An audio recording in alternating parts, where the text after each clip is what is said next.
can't hear you. If Who's you would got it better train- than us? Nobody. If you would train like I train, you would be a better athlete than I am. Like you are faster. Your body naturally puts on more muscle. You're more explosive. If you would train like a receiver, like a tight end, you'd be better than me. Fully believe that. If you worked as hard as I did, which that's the big if. That's the big if for everybody. Because anybody can say, oh, if I worked hard, I would have been as good as you. Well, that's the hard part. But if you would work hard as me in route running, whatever, you'd be a better athlete than I am today. I appreciate that, but I'm very happy that I don't because I'm not an athlete. I'm a college kid that lifts a lot of weights, and I'm very okay with that because I train super duper hard in the weight room. I train super duper hard to lift average weight, so it'll come. It'll come. You're also fighting genes though. Like genes, people are like, oh, well, it's an excuse, but it's really not. Genes are not just an excuse. Like it's real. I was really born to like be a quiz bowl nerd, be in the band, and then work in a factory. I wasn't meant to do what I'm doing now today, but I'm grateful. Yeah, I'm grateful. Like I said, my dad was benching 325 as a senior in high school, and I got the genes. Yeah, so it's nothing to feel bad about. I think my max was like 150, 155. I think I was benching my body weight into my senior year. And now it's probably like 250, maybe 255. Yeah. I'd say your max right now would be 260. If you were to max today, it'd be like 255 or 260. I got 245 in February, so I give you 255 right now. I think it's a 10-pound increase, and how many months is that for? 4 months? You'd be surprised because when you get lifting a ton of weight, you plateau for a long time. Like it'll be months on end. Then when you finally do gain, it's a lot of weight. I know we just talked about you breaking a plateau. I feel like I just broke a plateau today. Like I was stuck at 187 for forever. Weighed myself today at 195. Like, see, I think it was between 195 196. Like the dial was perfectly in between both. It was in the white because it was like a black lines. It was perfectly in between like two black lines. Yeah. So I'm happy with it though. So you're getting there. Yeah. And plus, you got, like you said, you got 3 more years of playing college. Yeah. If I'm already almost 200 in my junior season, and I got 3 more seasons to play, I can't imagine how big I'm gonna be. I bet at the rate you're going at, I bet by the time you're done with your 5th year, I bet you'll be benching 3 plates. Wow, 3 plates. Yeah. And I think that's an understatement too, because I'd say you're probably at 255. I'd say if I had to put money on it, I'd say your max when you're done with college football will be 325. I bet you'll be benching 325. And I'm not trying to be generous either. I think you get 325 by the time you're done with college football. I might have to transfer as like a tight end for my 5th year, or just be a big receiver. Just be a big receiver on the outside, yeah, or in the slot. I don't know. We'll see. So, who are all the receivers that you covered? Who have you covered lately? Not me. Oh, you slick owl. Welcome back to the Bench to Mike podcast. I'm your host, Caleb Foltz, also known as CF3. I'm your co-host, Chris Cortez, also known as Chris Cortez. He is Chris Cortez. Today, we have a short little episode for you guys. Nothing too long, nothing too lengthy, we hope. I have some details to talk about, but we're diving into who we think. After spring ball's over, spring games are over, we are well off. I know there was a couple key guys. I know that wasn't like a Bama receiver that transferred back to Bama or something. It was like from Ohio State. You go to Ohio State, you go back to Bama. Who is that? I don't know. I didn't know. The only Bama receiver that I know of transferring was Isaiah Bond, and I don't know where he ended up, if he went anywhere. Anyways, yeah, stuff like that, of course. But we're guessing the 12-team playoff bracket for next season because now kind of most teams are situated with transferring, recruits, such and such. We have an idea of QB play kind of after spring ball, kind of what QB might be starting, stuff like that. And nowhere are we geniuses of any league or division or whatever. And no, we didn't watch many spring games. All I know is highlights, and I watched those highlights after the games. Now I kind of forget. But I had some players I wanted to bring up today. I got some teams I want to bring up.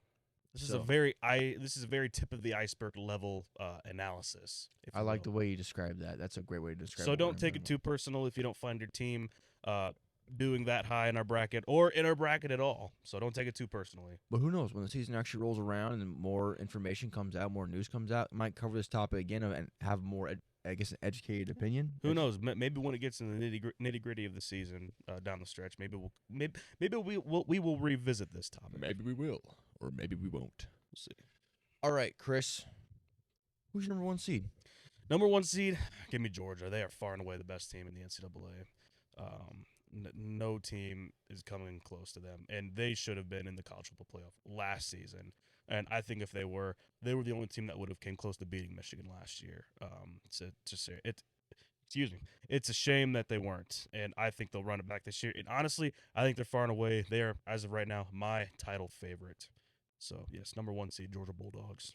I'm going Georgia for the same reasons. I actually think Chris and I had a personal conversation about this during the playoff bracket last year about how we thought Georgia should have been, kind of in there with Michigan, and You picked Florida State to beat them in the Orange Bowl. because I love an underdog. Because I But- love an underdog. I love an underdog. Love you, dog. It's under. But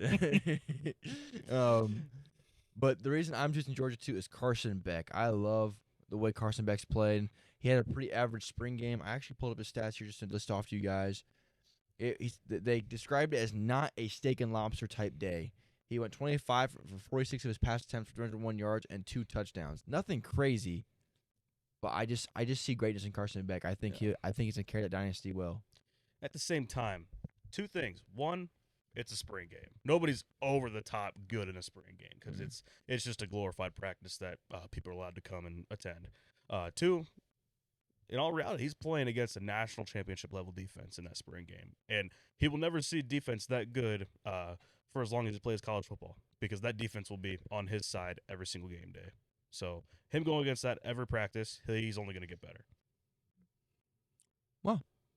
Good analysis, Chris. Yeah. Number 2 seed. What do you got, Chris? Ohio State. Oof. I think they're the Okay. I think they're the one team that can come close to Georgia. All the transfers they got the Ole Miss running back. They got the Kansas State QB, quarterback. yeah. Yep. They got Travion Henderson coming back. thought They're the going to have a Bama really receiver- good backfield. I thought the Bama receiver went to Ohio State, was there for spring, and then went back to Bama. I just thought that was what it was. Even then, that's not really a big loss if you look at their wide receiving room. They got like the top recruit Who's in that the country. freshman that's just an absolute dog? No, he's the number 1 receiver recruit in the country. I don't remember what his name is off the top of my head. Let us know in the comments what his name is. I've seen. I'll say this: he's like the one guy from Ohio State I've seen just floating around Instagram on all these highlights. Everywhere. He's Yeah, everywhere. everywhere. And they have a lot of their defense coming back and great transfers on their defensive side of the ball too. And plus the Big Ten this year, yeah, they're getting Washington and Oregon, but I'm going to be honest, the only team that's come close to them is going to be Oregon this year. I think they have a pretty easy path to winning the Big Ten title and, of course, locking up the number 2 seed in the college football playoff. I need to start going first because you keep taking my points.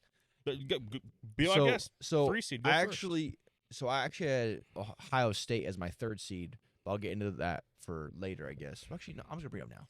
Ohio State, yeah, it was the schedule. I thought the schedule was such a cupcake. It's a cupcake walk for them to the Natty, but also, I think they're a QB away. If the Kansas is it Kansas State or Kansas State, right? Kansas State. Kansas State QB can ball out, or any of these underclassmen. I mean, they looked. I think each QB kind of showed a little bit of spark in the spring game, a little bit of spark. I only saw a couple highlights. I'm not really sure. I didn't watch the full game, but I think every QB kind of showed even QB play. Now maybe I can read more articles, dive more in, which I haven't done. But from what I've seen, I think they're all kind of playing evenly. Kansas State's probably the best one just from experience. Because he's a 5th year, correct? He played 4 years at Kansas State. And Yes. then he's Yep. 5th year. Will Rogers' name just popped in my head. Will Rogers. Well, they're my number 3 seed because I was stuck between 2, 3, and 4 for the next 3 teams I'm going to say. But I think they're a QB away from being in a. I think they honestly could probably beat Georgia. Like, I think they have a chance with Georgia if they can get a stellar QB in there. Anyways, my number 2 seed though is Texas. I believe in Quinn Ewers, and that's all it is. I just Oh believe- no, I agree. I'm a Quinn Ewers truther as well. Quinn Ewers had an all hit. I actually just did research before Chris came over, but Quinn Ewers had an awful spring game. He had an awful spring game, but he had an absolute stellar spring ball. His spring ball, I guess, was great. He got better. He made improvements. He worked well with his guys, but his spring ball game actually was terrible. But also, Texas defense, that's a Texas defense. Yeah. That's a big old Texas defense. It is. I feel like Texas. Everything's bigger in Texas, even the defenses. I feel like that's true, absolutely. But like, I just know Texas is known for its defense and it's known for its running backs. That's what I know Texas for. Yep. Longhorns, running And backs, Vince defense. Young. Oh, and Vince Young. Can't forget Vince Young. But I believe in Quinn Ewers. I think if he can ball out, he'll compete with Georgia. He'll be I think it's number 2 seed. But my number 3 is Ohio State. So 1 Georgia, 2 Texas, 3 Ohio State. What's your 3rd seed, Chris? My 3rd seed, it depends because I haven't looked. I don't know how the seeding's going to go because I don't know if they're going to put the Power 4 in the top 4. So I'm not too sure. So I'm going off of they do put the Power 4 in the top 4. So if they don't, my apologies. Like I said, you can grill me in the comments all you want. My number 3 seed, it's going to be going to who are the Power 4 conferences now? Big 10, SEC, Big 12, ACC. Give me Florida State. I think they're going to run it back. Wow, that high? They may have lost a lot of guys in the transfer portal. What? But they did gain a lot. And I think they can be I think they will win the ACC easily because the ACC is awful. And if they can beat NC State and Clemson, I think they lock up the 3 seed in the college football 3 playoff. seed? Yeah. I have them in my top 12. I don't have them that high. That's like crazy. I said, I'm going based off of if they put the 4 winners of the Power 4 in the top 4. You know what I'm saying? Okay, that makes sense. And I think the ACC is a better conference than the Big 12. The Big 12 is horrible since Oklahoma and Texas left. Big 12 is terrible. Yeah. We need to have a conversation just about that alone on a podcast. Just that conference now. Like that should be It's exciting. I'm honestly one episode. It's made me a Big 12 fan. I love how the Big 12 looks now. Really? It's not good, but it's fun. It's a fun conference to watch this year. If you guys want to see us have a conversation about that, because I would love to actually dive into that more. Comment, leave a like, let us know.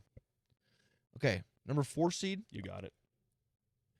See, I think 2, 3, and 4. These teams are all equal, so really it's all tied for second. But this is the list I had. Oregon, simply because they arguably have the best receiver room in college football. Oh, that's a hot take. Their receivers are insane. I don't have any names pulled up, but they were comparing it with Ohio State's. Ohio State is at one. I mean, Ohio State is wide receiver U. They always have been. They always produce amazing receivers. That freshman receiver is going to be a great. I mean, he might be one of the greatest receivers to ever come through Ohio State. To be honest, I mean, if he's balling out like he looks like a senior in college. Oh, they're treating him like Marvin Harrison his senior year. I mean, right now. didn't Marvin Harrison even say that he's? I'm pretty sure Marvin Harrison came out and said like, "Yo, this kid's better than me." Yeah, I think he said that. Yeah, but Oregon, I don't have any names pulled up, but they think that Oregon's 1, 2, and 3 receivers are better than anyone that Ohio State has. So if we can get a QB to get them the ball, that could be great for them. And also, I don't say I'm an Oregon truther. I'm just an Oregon fan. I love like how they have all these different uniforms. I'm a big drip guy. You guys know I love my drip. I have a room full of cleats and arm sleeves, and I mean look at all this stuff around me. I love drip. I love football drip. I love football accessories. And Oregon does it the best in my opinion. Can't forget they're an underdog. They are an underdog too because they've never won a national championship. No, and like I think one of the best seasons of college football was honestly when Marcus Mariota took them to the national championship. That was an awesome year. That was a crazy year. I still watch highlights from that game. Can't forget though, Dylan Gabriel's going to be leading the charge for Oregon at quarterback. Sorry, what name? Dylan Gabriel. He's going to be leading the charge at quarterback. He's their big transfer they got in the transfer portal. I did not see anything about that when I was looking at this. It's a very, very underrated transfer portal land, but a big one nonetheless. I'm surprised it didn't get that much media coverage. They covered it for one day, then they never talked about it again. And I think Dylan Gabriel's the second best quarterback in the Big Ten. Well, I guess raw talent-wise, he's the best, but with a roster around him, he's the second best, I should say. It's between him and Will Rogers, by the way, for those that are wondering what I mean.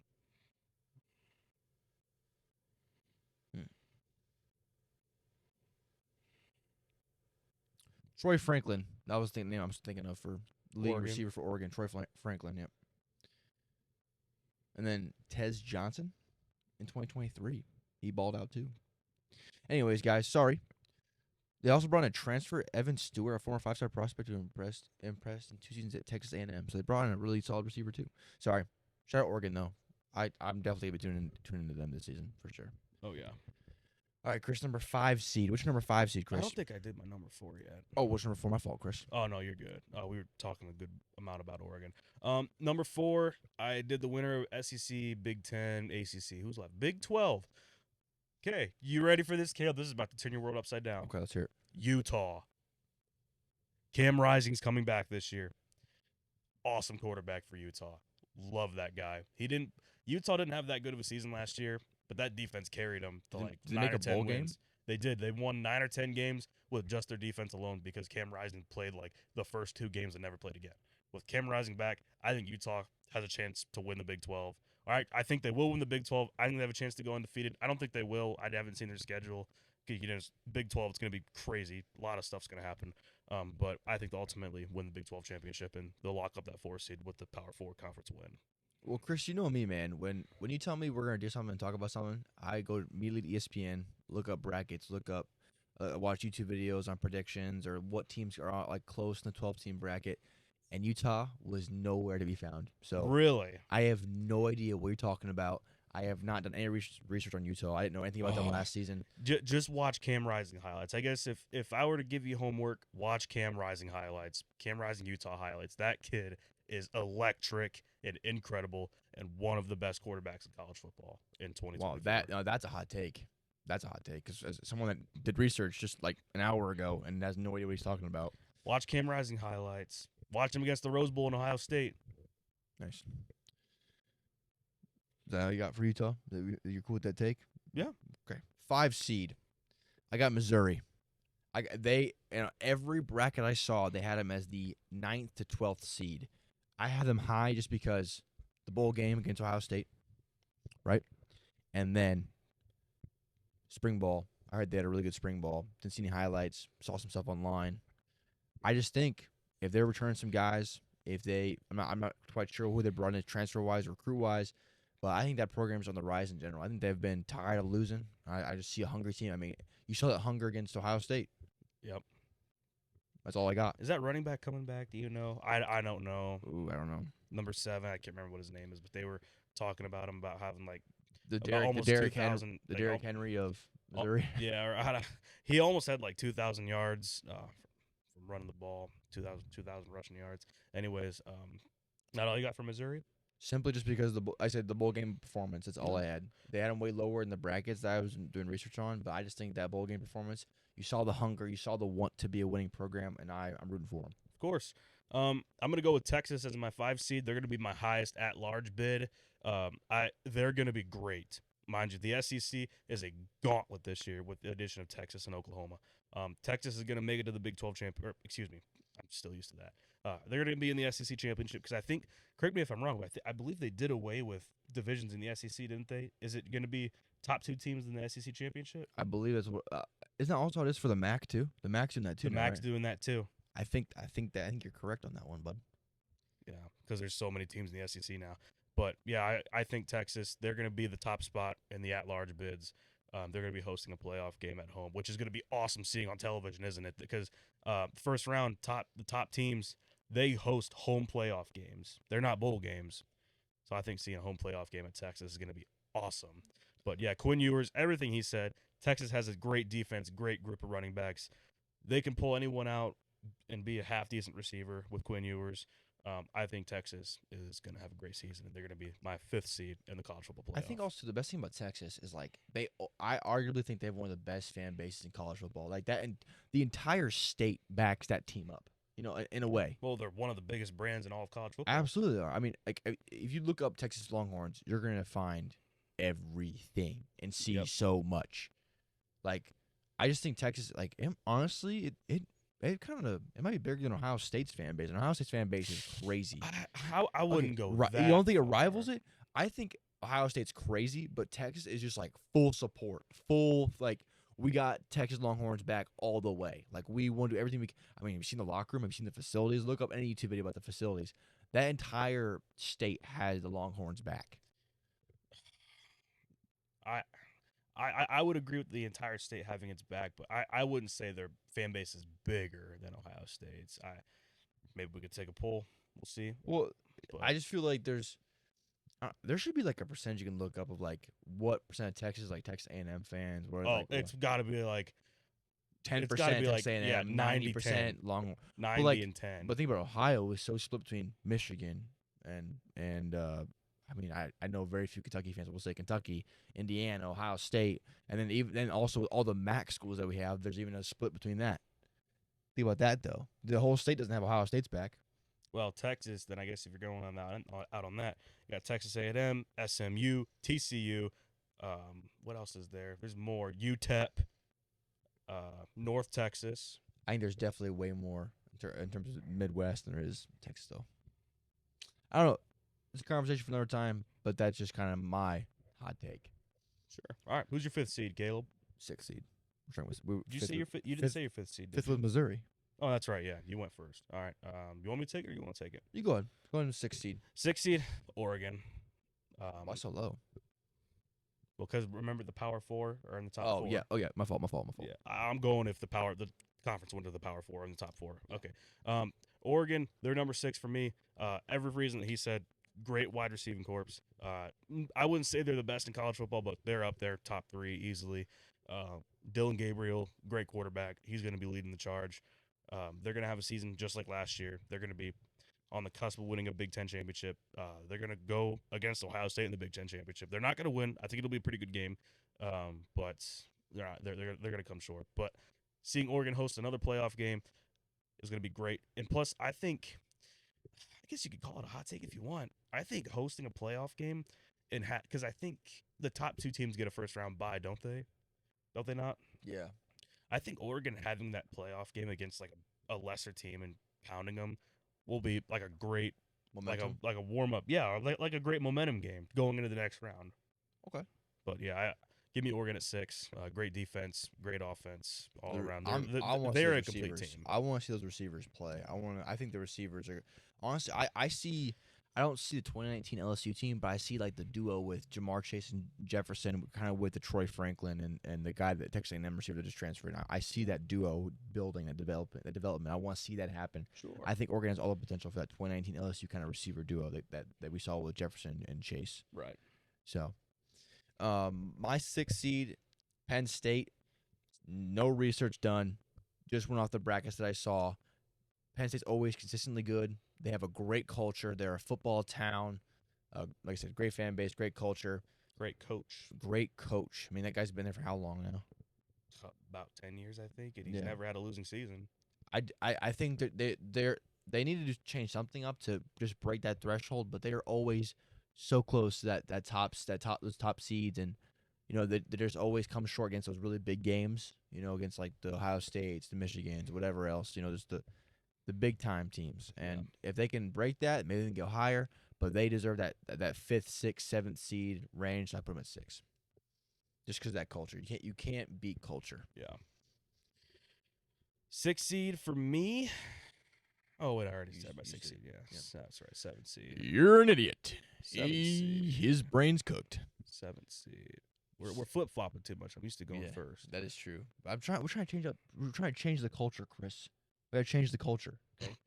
I am the main host. I'm number 1 host. He's 2 hosts. Not even here, actually. I don't even know. I think you're actually holding the number 1 mic. So technically you're number 1 because you're the number 1 mic. I don't know. Co-host, I'd say we're equal, anyways. Well, I am taller, so I don't know if we're equal.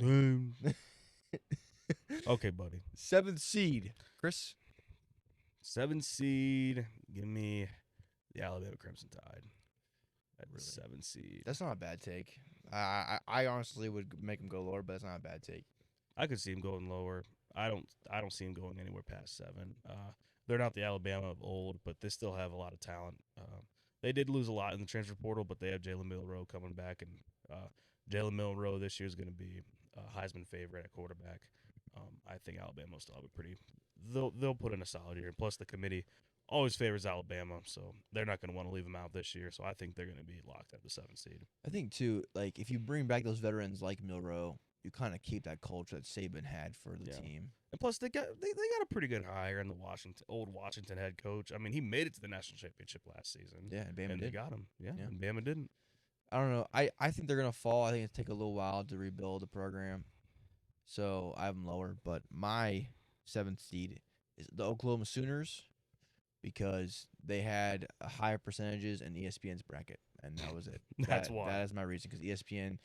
I liked what I was seeing in their terms of winning percentages and their guesstimation, their predictions. So I went with the Oklahoma Sooners for my 7th seed. This is kind of getting the range where Caleb doesn't know anything. So That's fair. At least you admit it. At least you're not one like, oh yeah, they're gonna win. They're gonna do this and that. Yeah. You know? I did research about the teams I actually got excited for, like Oregon and Ohio State and stuff. So Yeah.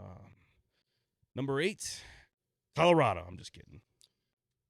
Not Colorado. Not yet. Not yet. Number 8 for me. Oh, how many teams we got left after? We're down to 12. Number 8, Penn State. Okay. Great culture around Penn State. Always bringing in great offenses and great defense. Well, I shouldn't say great because they're never over the top. They're not beating Michigan and Ohio State. Well, this year I think they beat one of those teams. they compete though. They compete well. Oh, they compete. They compete. I think they'll be good enough to get the 8th seed. I don't really have much on Penn State. Penn State's Penn State. They beat the teams that are bad, and they lose against the teams that are great, and they beat the teams that are good. So I'd say they're between good and great. So. I just think they it's like they compete with the great teams because they are a great team, but they always get the short end of the stick consistently. Yeah. They consistently get the short end of the stick against great teams. That's about all I got. I don't really watch Penn State football. I just know that they're always consistently in the top 10. So give me Penn State at 8. My 8th seed is Florida State because ESPN said Florida State has a rich culture. I know that from because Deion Sanders and all the way he talked about Florida State's culture. But truly don't know anything. ESPN said. I looked at their predictions, looked at the guesstimations, the percentages. I liked it. I figured they could be an upwards team, and like how kind of Chris brought up how he thinks they're going to win the ACC, and I'm fully backing that conference is straight dookie wookie. So 8 for me, Florida State. 8 for you. What's your 9 seed? Michigan Wolverines. I think just because come off a natty, yeah, the coach let everybody left, but I still feel like that there's a lot of recruits out there. As someone that's in college football, there's so many recruits that don't do the research. They just see, oh, they won a natty last year. They don't pay attention to coaches leaving, players going in and out. They just see the culture's there, the standard is there. It happened last year. If I run it back with them and join a great team, I can win a natty with them. Like there's so many recruits. So I think just for recruit ignorance, there's going to be a lot of great recruits going to Michigan or trying to go to Michigan. So I just think from the recruit standpoint, coming off the natty and the momentum of that, I'm hoping there probably is some veterans still staying there that we don't know about that probably we can't name, but maybe they'll make some plays next year. But I just think just from that aspect, they won the natty. They got to get someone. There's gonna be some great players that see that they won the natty. I'm gonna go there. Yeah. And Michigan already has a great culture. I mean, it has a long dynasty of great culture. So, I mean, aren't they more winning than Ohio State? Yep. They have over 1,000 wins. They're the only team in college football with over 1,000 wins. Exactly. Like the culture's there. It's not like it's not like Washington. It was just crazy random that they made it there. Like Michigan has the culture already. 12 national championships, like 44, 45 conference titles, over 1,000 wins. They are statistically, I would say, like a top 2 program of all time. And great fan base, too. The second greatest college football program of all time. So I think just from that standpoint, like, yeah, they're going to have a down year, a way down year, but they're still going to be up there. You can't leave them out. Can't leave out Michigan. You can't leave out Michigan. I should have just said that to begin with instead of rambling like I did. But anyways. I think it's fair. 9 seed, Chris? 9 seed for me. 9 seed for me. Only one Big 12 team. Only one Big 12 team's going to come in. No Big 12 teams. SEC. I have said Georgia, Alabama, and Texas. Give me Tennessee. I'm guessing. Okay. How did you know? Tennessee was on the predictions, and I like Tennessee, but I didn't list them on my bracket, but I really did like the way Tennessee. Tennessee's on the come up. They're consistently in the top 15. I think this year the committee's going to see them on the cusp of being in the top 10. I think they're going to put them at 9. That's about all I got. I kind of see them. I I think Tennessee is a building back. I see them as like they're kind of like the Penn State of the SEC. Like they're always up there in a way. They're average. They're up there, but yeah, they can't ever beat the great teams. I was going to give that title to LSU, but I see the argument for Tennessee as well. Yeah. Also, that's all I really want to go to a Tennessee game. I really do. Me too. I'd like to go down to Knoxville. I love the colors. I just like the game. I love the stadium. Dude, it looks so cool on camera. It looks so good in those videos. There was one I saw where like a plane flew over and did like orange dust, the orange crop dust kind of thing. What do you call that? When they dropped orange dust over the stadium. It looks so cool. That'd been cool to see in person. 9 seed. 9 seed. You said Michigan. I said Michigan. You said Tennessee. So 10th seed now. That's where you went first. 10th seed. Come on. Come on, Chris. Lock in for the podcast. Lock in. I got Bama because Bama's culture. There's going to be ignorant recruits. There's going to be, they still got a decent coach coming in.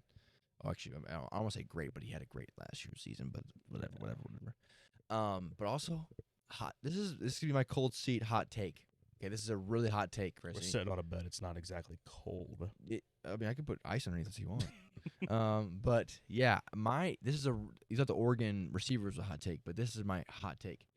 Bama is either going to be an average team, but still up I'd say above average, still competing with good teams, kind of losing to the great teams, just because of I think they're gonna have young guys and it's gonna screw them over. Like the young guys should be starting. Oh, they're gonna feel it for sure. But I think Bama could also be the worst team in the SEC.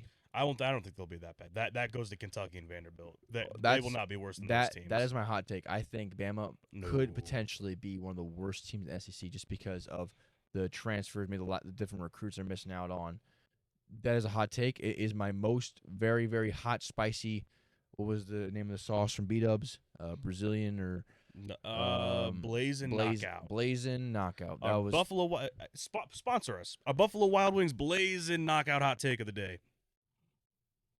That was really good. Yeah. Sponsor us, bud. B-Dubs. Sponsor us. Our Blazing Knockout hot take of the day. It's good. It's kicking, and that was a super super hot take.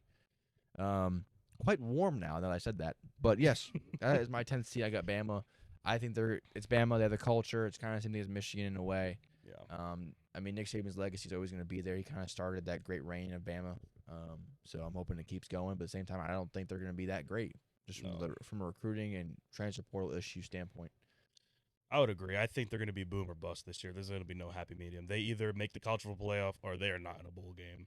I think if they're in the point where they're fighting for a bowl game, they're not going to make a bowl game. I think they're going to be a lower seed in the playoff bracket, or they're going to be absolutely terrible. Yeah, I think it's either lower seed in the college football playoff, or they're not even going to be in a bowl game.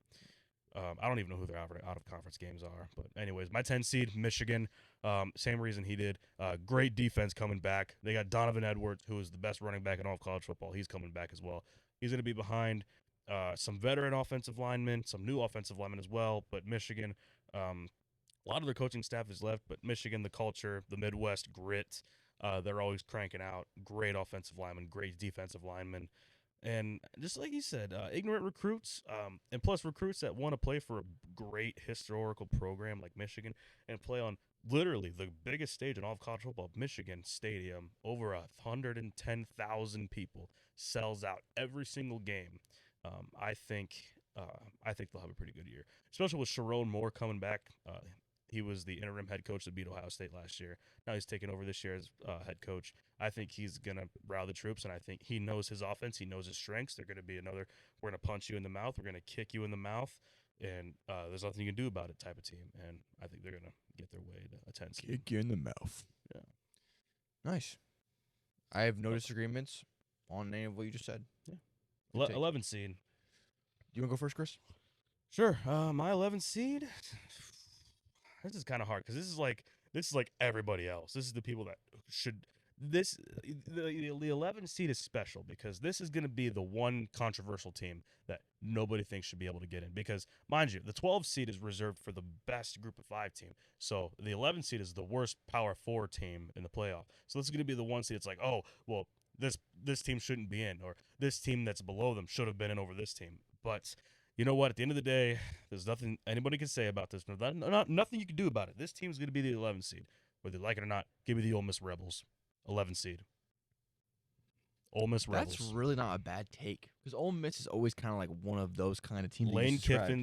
Lane Kiffin always has hit that team in the top 12 every single year, regardless of the type of team he has. It's always a top 12 team. Give me the Ole Miss Rebels at 11. Now let me ask this: since Ole Miss running back went to Ohio State, do you feel like that's going to be a big issue though? Do you feel like that kind of ruins your take?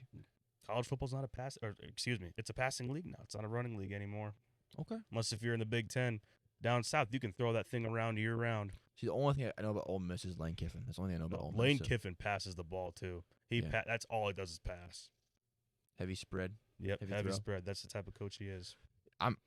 Honestly, that's not a bad take at all. I agree. That's a good take for the 11th seed. Appreciate it. What was would you know what their record was last year? Did they make a bowl game last year? Yeah, they did. I don't recall what the record was. Gotcha. Okay. But, I mean, as long as they win 10 games, they'll be in, without a doubt.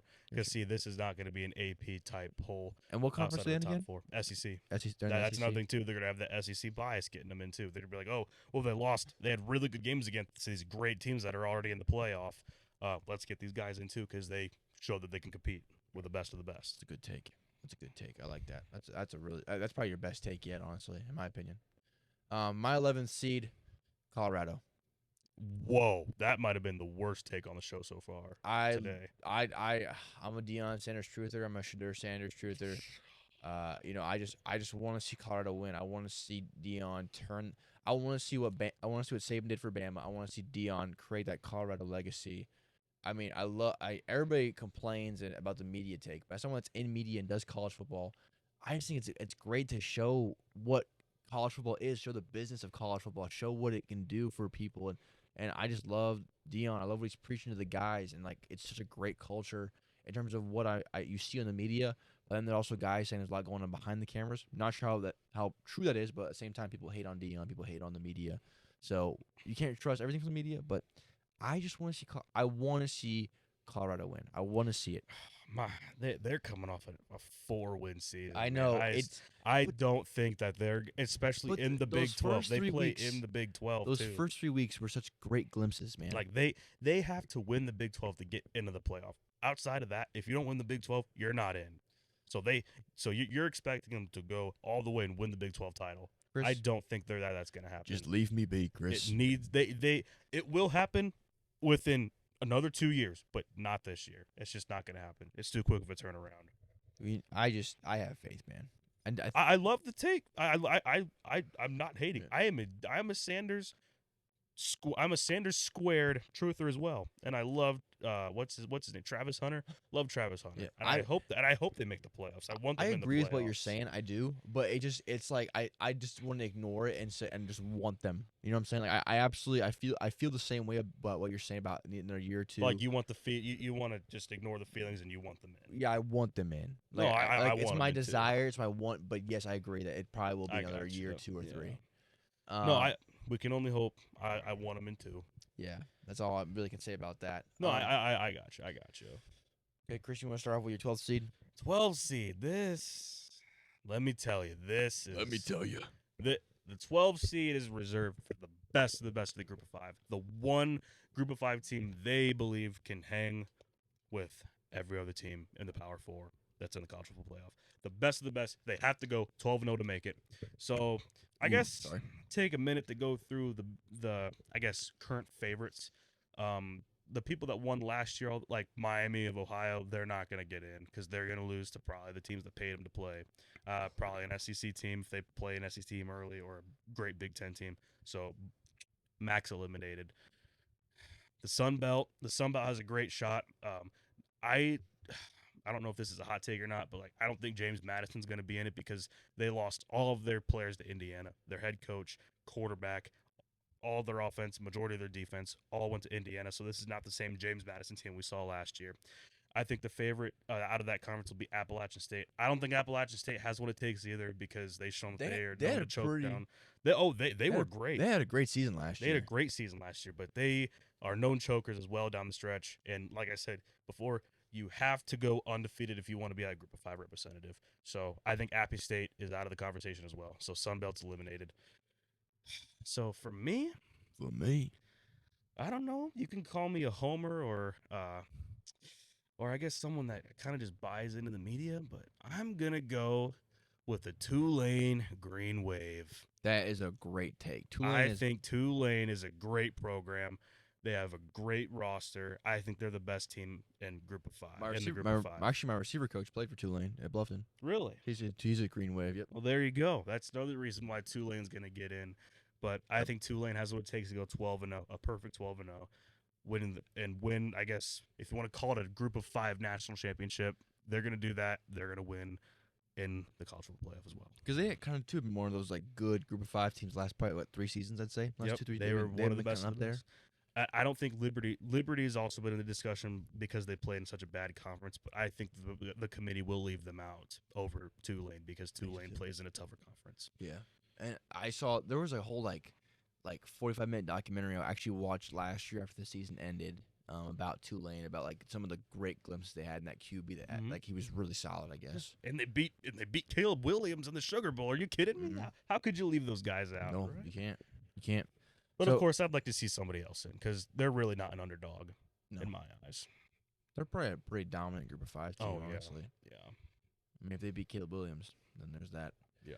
So this is kind of going against what Chris says, and this is kind of one of the things of a want. This is a want. This is probably not going to happen, but as someone that goes to these games, it's a want, and they have to beat Penn State and Texas A&M to make it happen, and Toledo and Miami of Ohio. I'm going with the MAC, and I'm going BGSU. Like I said, not realistic at all. I actually thought about Tulane. I thought about Liberty. Of course.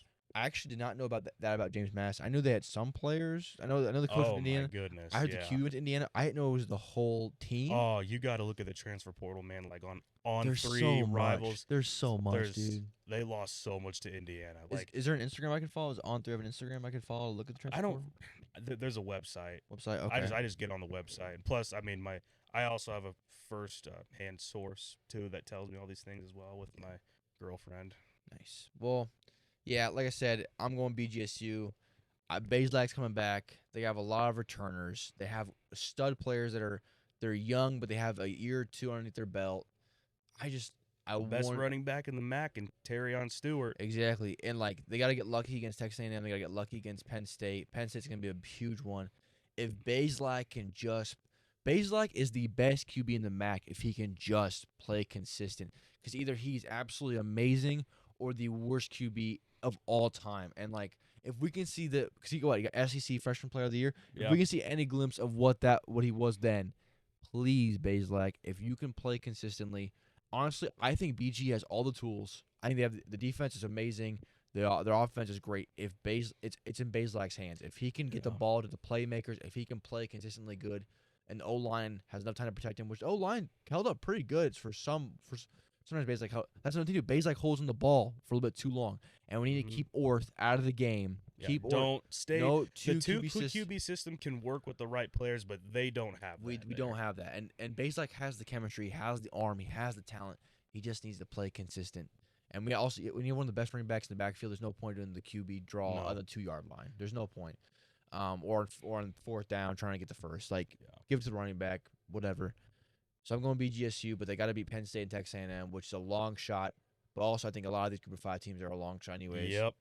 So I as someone that's been watching BGSU, I went to Quick Lane Bowl, loved the Quick Lane Bowl. I saw the way they compete against Minnesota. I saw those glimpses. If Bazelak's coming back for a 6th year. Bazelak is a 6th-year senior. He has all the experience that you can have as a college football player. Bazelak, we believe in you. I believe in Bazelak. Believe in Bazelak is what we're going to say through the 2024 season. Believe in Bazelak. We'll be there for homecoming, for Bowling Green's homecoming. I believe we talked about it when Clayton was on the show. Yep. For homecoming against Old Dominion, that's a big test too because they're going to be a competitor in the Sun Belt. Oof. So that'll be a real test too. If we can just smack that team, if we can just dominate that team, that'll be a real test for BG. Oh yeah. Because they're coming off an FCS week. They'll be playing FCS team and then Old Dominion. Yeah. So that'll be a real test for if they can just smack both those teams good. Key transfers, they got 2 pretty good-looking receivers. One's from Auburn, the other's from Kansas State, that are going to be taking the 1 and 2 spots. And then they got Northern Illinois starting strong safety, who's back-to-back first-team All-MAC. Okay. That's pretty good. See, I didn't know about that. I knew about the receivers coming in, but didn't they get some other Power 5 players though coming in? I think so. I can't name off the top of my head. I think they got some like a linebacker, some D tackles coming in too. I think they got defensive pieces. Yeah, they did. Yeah, I just think it's Bazelak. Also, Toledo and Miami lost a lot to the draft and graduation. So Yep. The DeQuan Finn's probably the biggest loss out of the entire college football landscape from coming out of Toledo, leaving for Baylor. And then Miami's backup QB, who was really good, transferred out. Avion Smith went FCS, but Brett Gabbert's coming back for Miami, and he's really good. but the majority of their offense was coming from the running back Rashad Amos, and he just transferred out a couple weeks ago. I don't remember where he transferred out to, but he's gone. Their running back. Well, there we go. I believe, man. I believe in BG. I believe too. if they can just dominate Toledo, Miami, have a chance against Penn State and Texas A&M, and I hope it happens. If they can win those two games, which is a long shot, but they play Texas A&M and Penn State right out of the gate after they play Fordham in FCS school in August. If they somehow win those two games, I honestly don't see them winning. I don't see them losing a single game for the rest of the year. if they can win those two games, they won't lose again. Well, maybe Bazelak might find a way. So don't. Bazelak is that inconsistent. You never know. We'll see. Hopefully not. Well, guys, that is our bracket. That is our 12-team bracket. You guys let us know what you think in the comments below. Please follow us on Instagram at bench_2_Mike on Instagram. You can check out Chris at c.cortez50. Check me out at cf25cent on Instagram. Please subscribe if you're new. Like the video. We have tons of content coming this summer. We're only almost halfway through the summer. Canada trip is coming. We keep saying it. Canada is coming, and we are pumped. We are excited. Very excited. And shortly after the Canadian trip, that big old Canadian trip, the fall 2024 schedule is going to be dropping officially. Made a cool graphic. But if I don't want to, I mean to brag, but that public relations job. I'll say this: it's one of his best things he's ever made. Appreciate it, dog. One of the best graphics he's ever made. I appreciate it, and it makes my heart feel good. But yeah, guys, I appreciate you. That boys. might just be the Buffalo Wild Wings sauce, but my heart burning. I think you might just have heartburn there, buddy. Yeah, the video is not posted when this podcast is being recorded, but I'm hoping that video does well. This podcast is probably gonna be like 2 weeks out. We kind of record our podcast every 2 weeks out, so keep that in mind too when we're recording. If for viewers, if you guys request anything we talk about, but please let us know on Instagram, DM us, comment what you want us to talk about, but football wise, anything. Heck, we might even start talking about hockey, a little bit more basketball. Let us know if there's any hot takes you want us to talk about. If you guys want us to talk about it, we'll talk about it. And if there's a certain team you want to see us go to, please, feel free. DM one of the three accounts, or leave it in the comments of one of the videos. Please let us know. We want to work with you guys. We want to make content about what you guys want to see, because that's what we're trying to do. We're trying to do it for you and we want to show you guys the game day experiences. We also want to experience as fans. This is our first time going to whatever game. You know, we want to experience it. A lot of new experiences coming this fall. And if you're going to be there, let us know. We'll take a picture with you. We don't bite. At least I don't. He probably does. I don't. Anyways, guys, stay tuned for more BTM content. Stay tuned for more day in the life content. Stay tuned for CF3's journey. We're doing great things. There's a train going by. That is lovely for the audio. What an outro. What an outro. We love to see it. Chris, cue the outro. Wherever you are watching this and whenever you're watching this, have a great morning, noon, afternoon, and nights. God bless you guys. Have a good one. Take care. I'll catch y'all boys in the next one. Peace.